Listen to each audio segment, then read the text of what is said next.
Alhamdulillah saya tidak pernah sakit tuh masalahnya. Tidak tahu Tuhan nih kenapa sama saya. Karena saya memang disuruh macam-macam, jadi dia tanggung jawab. Jadi tadi saya ngobrol sama beliau, itu Cak, kunci supaya punya energi itu bagaimana? Loh, saya tidak punya energi, saya itu cuma bagian dari distribusi kuwatullah, distribusi energinya Allah. Itu tapi itu nantilah keduren ngono-ngono kuwi. Gini aja, kita mulai dari ini Mas Edot ya. Saya pernah dimasukkan radiologi di tes radiologi di Sarjito, dan hasilnya saya itu kelak saya ketahui bahwa sebenarnya saya itu meninggal, jatahnya tinggal 3,5 bulan lagi secara medis ya, karena saya mengalami sakit yang luar biasa pada waktu itu. Tuh katanya tidak pernah sakit. Tidak sakit saya. Arep mati ya. Arep mati. Tapi saya tidak pernah geledak, saya tidak pernah opnam, saya tidak pernah merasa sakit. Saya selalu kerja, saya selalu keliling kemana-mana. Bahwa di panggung saya pingsan itu kan urusan lain kan itu. Neng pokoknya aku terus, aku loro karo ora loro kui kita salah sangka saja gitu. Tapi dimulai sekarang ini Mas Edet ya. Saya ingin merayakan hari ini dulu ya pertama. Ini sawalan kedokteran ini kan saya seneng tuh gini. Jane nggak ada hubungannya loh. Fakultas kedokteran, universitas modern, sawalan ini nggak ada hubungannya. Ini nyenengke tenan. Jadi ini kan sumbernya filsafat Yunani kuno. Kemudian ada modernitas, ada renaissance, kemudian ada universitas ya. Jurusan kita bukan Mesir kuno, bukan Cina kuno, bukan Jawa kuno, tapi Yunani kuno. Kemudian seluruh disiplin keilmuan, spektrumnya, metodologinya kan juga dari Yunani. Maka jadilah Universitas UGM yang tidak ada hubungannya sama Gajah Mada itu. Sing ora cetok ya. Wis ora apa-apa, Indonesia iki ting pating becodot cangkeme sebenarnya. Oke. Sebenarnya tidak ada hubungannya pembelajaran akademis kedokteran dengan sawalan. Sawalan itu pun hanya ada di Indonesia. Jadi kita mulai harus berpikir agak detail. Jadi kalau Idul Fitri itu agama, tapi kalau sawalan itu budaya. Saya gitu. Jadi kalau sholatnya 5 rakaat-rakaatnya, bacaannya itu agama, tapi kalau sajadahnya, sarungnya itu budaya. Kan gitu. Idul Fitrinya agama, sawalannya budaya. Apa yang lainnya? Kan ada beda antara api dengan panasnya, antara gula karo legine, antara air dengan ombaknya. Nah, kita ini bertengkar di Indonesia karena tidak bisa mengurai antara gula dengan manis, antara lombok dengan pedas. Maka kita sekarang ini sawalan ini bukan ajaran agama. Tapi tidak apa-apa. Tidak semua itu harus ajaran agama. Asal tidak ada larangannya boleh dilakukan, itu namanya ibadah muamalah. Kalau yang perintah Allah langsung namanya ibadah mahdhah. Kemudian dia bikin pagar, itu asal kita tidak melanggar pagar itu tidak apa-apa. Jadi misalnya Nabi Muhammad tidak pernah pakai handphone, kita pakai handphone tidak apa-apa, tidak ada larangannya. Jadi sosial gue jenengan ketemu Nabi Muhammad, Nabi Musa, Nabi Adam kimi kebari pamer iku jenengan ora tau WA to. Kan kita besok punya kebanggaan macam-macam ketemu Nabi Musa, orang ngerti motor to jenengan, aku belakraan nang Gunung Tursina ning lak ora tau nang Parangtritis kan gitu kan. Jadi Bapak-bapak sekalian, saya tuh sangat menikmati semua konflik di Indonesia karena bodoh mereka itu. Jane mergo ora mudeng kabeh kuwi. Polisinya ya orang mudeng, sing dimusuhi ya orang mudeng. Tadi malam saya menerima DPP HTI. Kemudian Kapolda panik kok saya menerima HTI. Akhirnya setelah HTI saya terima jam 11, Kapoldanya saya terima sampai jam 2 malam. Dan nanti habis acara ini saya menerima rombongan dari Mabes. Iki janjane ono apa to wong iki? Arep mubus maca khilafah, jane karo kabeh-kabeh ora mudeng khilafah ki apa? Jadi ini masalahnya kesembronoan ilmu. Juga tidak jujur terhadap apa yang dia persoalkan sebenarnya. Wong kuwi janjane karepe iki dudu soal khilafah, karepe aja ganggu proyekku, jane ngono kuwi. Demikian juga pertentangan HTI dengan NU dengan semuanya itu soal kapling parkir kan gitu. Kira-kira gitu. Oke. Jadi dari situ saya ingin bersyukur hanya di Indonesia ada acara sawalan di momentum Idul Fitri di universitas. Di Malaysia kan tidak ada, Pak. Karena Syawalan ini kan idenya Yai Wahab Hasbullah karena diminta tolong Bung Karno tahun 1964. Tahun 60 belum ada Syawalan. Jadi halal bihalal itu hanya ada di Indonesia. Dan itu menyenangkan, itu namanya ijtihad. Ijtihad itu gini, jadi sholat yang penting bacaannya begitu sampai tahiyat. Tetapi kan harus ada inisiatif, harus ada kreativitas. Ya mosok sholat, ngimami sholat nganggo belarak kan gitu kan. Ya nganggo kelambi lah. Kelambi itu kan ijtihad, kelambi itu kan inovasi. Dari kain, dari kapas menjadi benang, dari benang menjadi kain, terus kainnya dipakai untuk baju, terus bajunya ada yang untuk imam, ada yang untuk makmun dan seterusnya. Itu kan boleh dan itu harus sebenarnya gitu. Nah di Indonesia ada yang sekarang mulai marah, budaya ndak boleh dicampur-campur sama agama lah. Terus caramu beragama nganggo budaya iki mudah apa piye? Kan pakaian itu budaya, Pak. Pakaian itu budaya. Jadi budaya itu tidak bisa dihindarkan. Masjid itu masjidnya agama, tapi AC-nya budaya, tikarnya budaya, ya toh?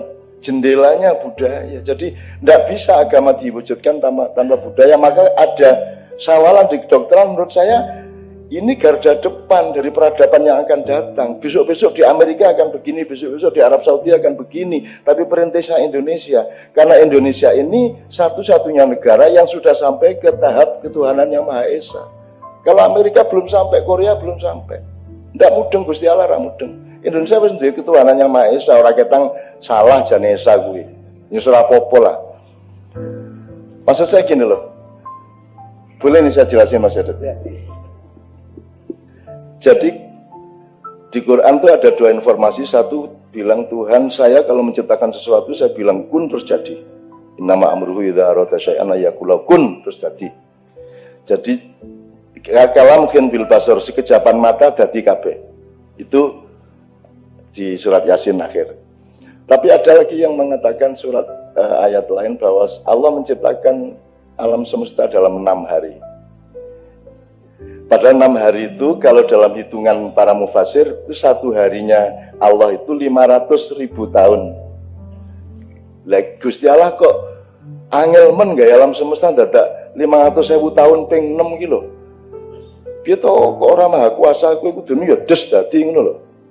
Jadi saya tidak percaya bahwa Allah itu menciptakan alam semesta dalam 6 hari. Ki resiko loh tapi ki. Orang percaya gue nungan dia itu kan payah. Lo bukan tidak percaya ya Allah, saya tidak masuk akal bagi saya. Saya memahaminya begini. Oh, makhluk Allah itu akan hidup di dalam 6 tahap evolusi. Semua kita memuai, kita dinamis. Jadi pertama Allah menciptakan cahaya dulu. Tapi cahaya ini ini yang namanya Rasulullah itu cahaya. Jadi dutanya kehadiran Allah itu cahaya yang disebut Nur Muhammad. Yang Ibu Dekan menangis tadi karena asal usulnya dari Ibu Rabi'ah. Rabi'ah itu orang yang mengenal Nur Muhammad, orang yang ingin memadamkan ingin membakar surga dan ingin memadamkan neraka kan gitu. Ya Bu Dekan ya. Jadi Rabi'ah itu suatu malam bawa ember sambil teriak-teriak, akan aku padamkan api neraka supaya orang tidak berbuat baik hanya karena takut neraka, tapi karena cinta kepada Allah kan. Suatu hari dia bawa api, lu kemana Rabi'ah? Saya mau bakar surga supaya orang itu berbuat baik tidak karena ingin masuk surga gitu. Rabi'ah nengin di kayak nawang gendir kan gitu. Kalau di Indonesia ya toh. Abang Indonesia ini Nabi Muhammad itu kau ditangkap polsek gitu. Terus Indonesia itu memang paling istimewa. Oke, dari situ kemudian Allah menciptakan 6 tahap satu benda. Dan ini mungkin 220 miliar tahun mengono benda. Kumparan, asap, menggumpal, ada yang masih tetap panas menjadi yang disebut matahari yang bermiliar-miliar juga jumlahnya, sampai ada yang memadat, dingin, menjadi bumi, menjadi planet, menjadi satelit, bulan, dan seterusnya itu. Kemudian Allah menciptakan benda yang tumbuh, nabati. Kemudian Tuhan pada tahap ketiga Tuhan menciptakan benda yang tumbuh dan bisa bergerak dan berpindah-pindah, namanya binatang. Nah, karena dia butuh pergerakan, maka dibikinkan mesin yang namanya darah dan daging, urat saraf, otot dan seterusnya. Nah, itu evolusi ketiga. Kemudian tidak hanya bergerak ini makhluk Allah, dia juga bisa mikir. Ini tahap keempat. Nah, kita itu, jadi kita itu binatang plus akal, kan gitu, binatang plus akal. Nah, sekarang ini dunia sampai pada evolusi keempat, seluruh dunia. Dan manusia masih belum mengenal yang 5 dan yang 6. Yang keempat ini adalah manusia menjadi the supreme subject. Dia yang utama dan dia pikir dia yang paling hebat, manusia ini. Maka dia bikin hak asasi manusia. Gue kan nyeneng kayak gue. Kok ada hak asasi manusia? Setahu saya yang punya hak kan yang punya saham, Pak. Lagi menungso iki duwe saham apa, Ndul? Kowe iki, Ndul. Kowe iki nguyu ora iso njadwal. Kowe rambutmu arep putih kowe ya mung isone kok cat. Kowe iki ora iso apa-apa, menungso itu tidak punya kemampuan apa-apa. Dan orang kedokteran tahu persis betapa lemahnya manusia, kan begitu. Dokter-dokter tahu persis betapa lemahnya kita semua. Kanker jenis kok ngendi to asline iki ya angel. Apa meneh virus kuwi. Makanya virus itu lawannya mengwiritan, Mas. Nah, saya sudah seharusnya mati kok. Kalau saya tidak pakai teori itu, saya sudah mati tahun 2002 itu. Karena sudah turun 26 kilo, sini saya sudah tidak berfungsi, tiroid saya, hipertensi semua ini sudah terbakar habis. Menurut Sarjito, ning ora wani kondo aku. Setelah aku lemu loh, Cak, kok isih urip ngono ku ya? Ya itu baru ngomong Pak Edot setelah 4 bulan, 5 bulan gitu. Oke, saya teruskan soal evolusi ini supaya saya bisa menjelaskan semua pertanyaan tadi, Mas Edo. Maka sekarang kita punya demokrasi. Itu karena kita di tahap evolusi keempat. Saya senang demokrasi, tapi demokrasi sekarang kan demokrasi di mana manusia bagusi. Apa pernah ada pilkada melibatkan binatang? Apa pernah pilkada menyadari bahwa sungai punya hak loh? Tanah punya hak untuk ikut memilih siapa yang menginjak dia. Dan kan harus dihormati semua tahap tadi. Lingkungan hidup punya hak. Sekarang kan lingkungan hidup diurus tapi tetap sebagai objeknya manusia. Dia tidak tahu bahwa bumi ini lebih tua dari kita. Ini dulur mbarep iki bumi iki. Dulur mbarep kita itu junior. Junior petita-petiti. Ngatur iki waktu pilkada, waktu pilpres, ndak tanya lagi sama alam, ndak tanya sama laut, ndak tanya sama lu piye carane tanya laut. Lu mulane sinau kowe. Jembagusi menungso iki. Tapi Indonesia sudah maju setengah langkah, sudah punya ketuhanan yang Maha Esa. Berarti sudah ada Tuhan nih. Kalau di Amerika kan belum ada. Manusia Tuhannya. Kalau di sini Tuhan yang Maha Esa, meskipun itu salah jadi. Nah, Esa itu bukan satu. Esa itu satu, terusnya ada Dalawa, Tatlu, Apat, 5. Kalau Esa itu ada duanya. Satu ada duanya. Eka ada Dwi, ada Tri, ada Catur, ya Pak. Ada Panca. Jadi ketuhanan bukan yang Maha Esa aslinya. Neng keliru rapopo. Indonesia keliru itu Tuhan memaafkan. Orang rapopo iki cenra mudeng aswi meneh gitu kan. Mestinya ketuhanan yang maha tunggal. Kalau tunggal tidak ada duanya. Makanya Bhinneka Tunggal Ika juga kelebihan kata itu mestinya bina itu bahasa Sanskerta. Kalau Ika itu tunggal, Ika dan tunggal itu bahasa Jawa kuno. Jadi itu campuran di Sutasoma, Karambutan Tular. Jadi sebenarnya bina itu bangunan, sama dengan bahasa Arab binaun itu bangunan. Nah, kalau N-nya 2 berarti banyak bangunan. Jadi banyak, ada bangunan Madura, ada bangunan Jawa, ada bangunan ini. Bina, Iko, tunggal. Ika itu bukan satu. Kasih tahu Pak Jokowi, jangan bilang mari kita jaga keikaan kita. Loh, Ika itu artinya bukan satu. Ika itu artinya Iko, kuwi, kae. Kita belajar bahasa yang namanya bina ikal kae sing macem-macem kae tunggal itu loh sebenarnya aslinya. Bineka tunggal titik sebenarnya, tapi yang gandeng yo waton Jupuke waton ya sama dengan Gajah Mada gede lho kuwi lak sak ketemune reca ning Trowulan. Njur diklaim kuwi Gajah Mada, jare sapa Gajah Mada kaya edot iki. Ya kok jare sapa? Kita tuh memang tapi untungnya Allah itu melihat hatimu, tidak melihat kebenaranmu. Kebenaran itu orang manusia tidak bisa menemukan kebenaran, maka jangan mempertengkarkan kebenaran. Ijo ya benar, merah ya benar. Jangan yang merah mengharamkan hijau, yang hijau mengharamkan yang merah. Nanti kita bertengkar terus. Kebenaran letaknya tidak di perilaku, kebenaran letaknya di dalam diri kita. Keluarnya adalah kasih sayang, outputnya adalah akhlakul karimah, kan begitu Bu? Yang tadi itu. Jadi outputnya tuh akhlak, kebenarannya di dalam diri kita. Di pawon, nah, ibarat parung itu di pawon.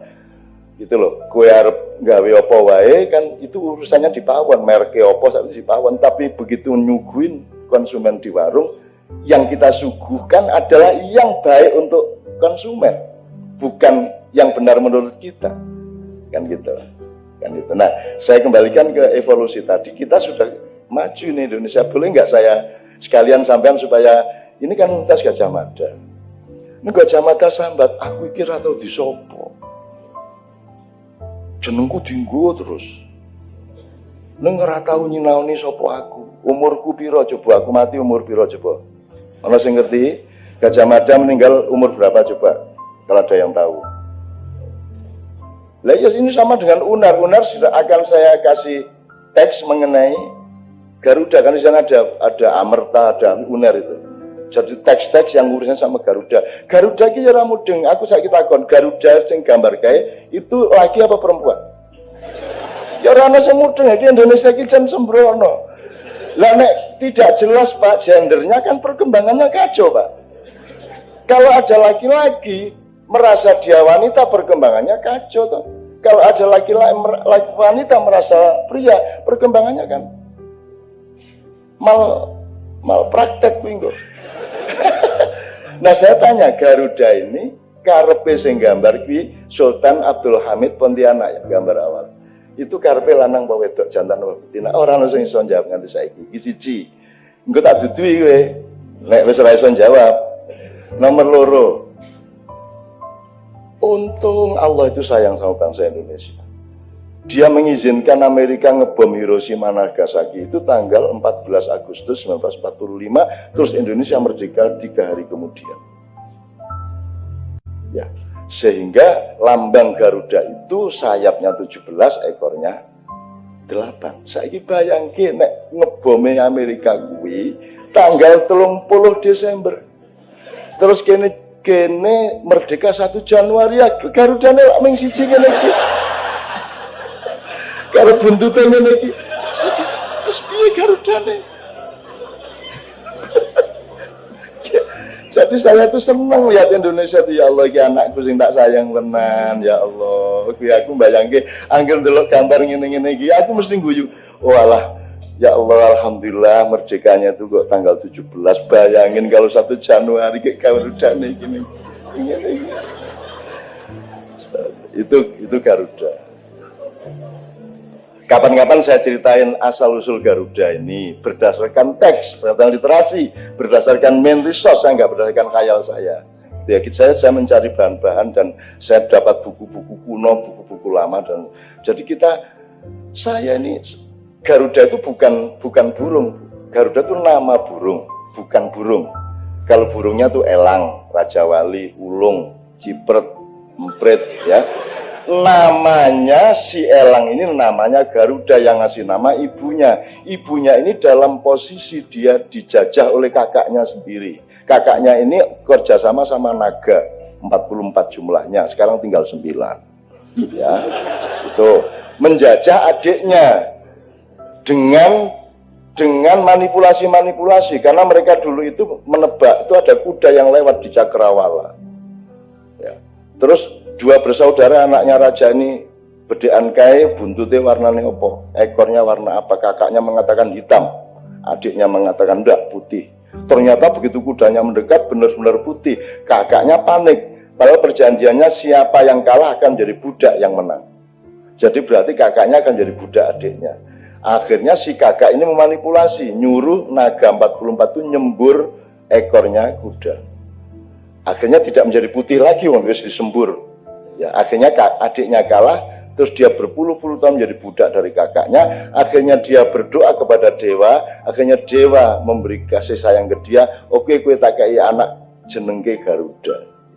Jadi anaknya si adik ini namanya Garuda, burung ya, namanya Garuda. Tugasnya Garuda adalah membebaskan ibunya dari perbudakan jin-jin naga-naga. Sekelaru cangkemku wijan. Gitu. Ini Idul Fitri kita. Idul Fitri kita adalah Waidat ya. Idul Fitri itu kan kita refresh, detox kan gitu, detox. Nah, levelnya berbeda, ada kefitrian profesional. Saya dokter, kamu insinyur, kan gitu. Itu kefitrian profesional, kayak seniman, kayak pejabat. Terus ada kefitrian budaya loh, saya orang Madura. Gitu loh. Saya orang Madura, saya orang Jawa, saya orang Bugis kan. Itu kefitrian budaya. Ada lagi kefitrian kemaklukan, kefitrian khuluqiyah. Saya manusia, saya bukan binatang kan gitu. Nah, sekarang ada kefitrian yang lebih dalam, lebih tinggi lagi. Manusia itu makhluk jasad apa makhluk rohani? Nah, baru cari kefitriannya. Manusia itu penduduk bumi yang ingin masuk surga, ataukah penduduk surga yang dolan ke bumi sebentar? Which one? Atau kalau mau pakai ilmu pengetahuan, manusia itu makhluk jasad atau fisik yang menempuh perjalanan spiritual, ataukah manusia adalah makhluk spiritual yang outbound sebentar di bumi, 60 tahun, 70 tahun, 80 tahun. Yang mana? Kalau konsep ini tidak jelas, kurikulum kita juga bisa salah. Ilmu kedokteran kita juga salah. Karena kalau Ibu Dekan tadi mengatakan menahan diri, itu kan soal ilmu dosis, toh, Bu. Ya toh, Bu. Hidup itu tidak boleh overdosis, harus menahan. Nah, nahan dirinya seberapa? Itu sebabnya kita kuliah kedokteran supaya tahu persis, jangan under, jangan over. Pertama, kalau sudah jelas bendanya, substansinya, baru ada menahan diri itu dosis. Sebelumnya ada dosis, ada dosis dalam arti substansi. Rasa nganggo pil sing iki wae kan gitu ya. Iki engko rada apa ya istilah kedokteran gitu ya. Itu kan kita tentukan ini apa ini, ada beberapa produk. Kita ini saja, jangan ini dulu. Nanti kalau kita lihat ini belum ada perkembangan, baru kita coba yang ini kan begitu. Itu juga menahan diri. Hidup itu kan cuma dua itu, menahan atau menahan itu mengendalikan atau melampiaskan. Hidup itu cuma itu, melampiaskan apa mengendalikan, ngegas apa ngerem. Kan ngono. Lah wong urip ki ngegas wae. Ngegas wae. Wis dadi bupati njaluk meneh. Digas meneh, bar kuwi bojone, bar kuwi besane, bar kuwi mantune, digas terus uripe. Nginjungkel akhirnya kan gitu. Digas terus. Jadi saya kira itu Mas Edot, kalau ngomong menahan diri, ngomong apa tadi, saya kira mohon maaf agak panjang supaya kita punya metodologi dulu, nanti ngomong apa-apa sudah ada frame-nya yang 6 evolusi tadi. Terakhir, yang evolusi kelima itu apa? 4 kan manusia, maka hasilnya hasil manusia sama demokrasi. Kelima adalah kita tidak hidup begitu saja, kita ini dibikin, yang bikin namanya Tuhan. Maka dalam perusahaan hidup kita ada Tuhan. Nah, Tuhan ini posisinya apa? Karyawan apa direktur? Jadi pertimbangannya menjadi beda. Kalau sekarang ini manusia kan direktur, maka ada hak asasi manusia. Ya serapopo. Tapi Indonesia sudah sadar dengan Pancasila, oh ada Tuhan kok. Nah, ternyata Tuhan ini bosnya, kita karyawannya. Maka kalau kita mau mengabdi kepada Tuhan, yang menentukan Tuhan. Masa ono satpam mengatur dewe, aku tugas jam semene ya Pak, lho.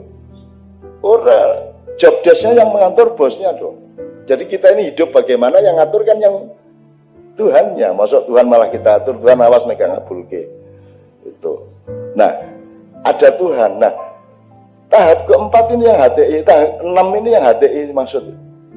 Jadi setelah benda, materi, ya, syai', ya, kemudian nabat, kemudian hayawan, kemudian insan, kemudian abdun atau abdullah, yang keenam itu khalifatullah, itu yang disebut khilafah. Jangan setuju khilafah. Lalu tidak ada cara lain di dunia ini, opsinya cuma khilafah. Cuman khilafah yang saya pahami tidak seperti yang dipahami HTI. Semalam saya omongkan panjang lebar, khilafah itu bukan sistem, khilafah itu wineh. Bahwa kamu itu utusan Tuhan, berlakunya harus persis seperti yang dimaui Tuhan. Wong kowe iki mung digawe kok. Nah, khalifah itu artinya apa? Orang yang berjalan di belakang. Jadi kalau ini yamin, iki yasir, iki amam, kalau ini khalf. Khalf itu buntuti. Jadi kita tuh buntuti kemauan Tuhan di belakang Tuhan dan Nabi Muhammad. Nah, khalifah adalah orang yang berjalan menjalankan segala sesuatu yang dikehendaki oleh Allah. Jadi semua orang tuh khalifah. Asal sampean mandi itu berarti sampean sudah khalifah. Jadi khalifah tidak harus negara. Khilafah itu wineh tanduren di tanah tertentu tumbuh jadi kerajaan, di tanah lain tumbuh jadi republik, di tanah lain tumbuh jadi NKRI. Itu juga khilafah. Jadi NKRI itu ya khilafah. Pancasila itu juga khilafah. Pancasila tidak mungkin ada kalau tidak ambil dari nilai Islam. Dia pinjam 6 kata dari Islam. Pancasila itu adil, adab, wakil, musyawarah, rakyat, hikmat. Itu baru kata. Kalau substansinya semuanya ambil dari Islam. Jadi kalau Islam ditentangkan dengan Pancasila itu berarti bukan soal substansi.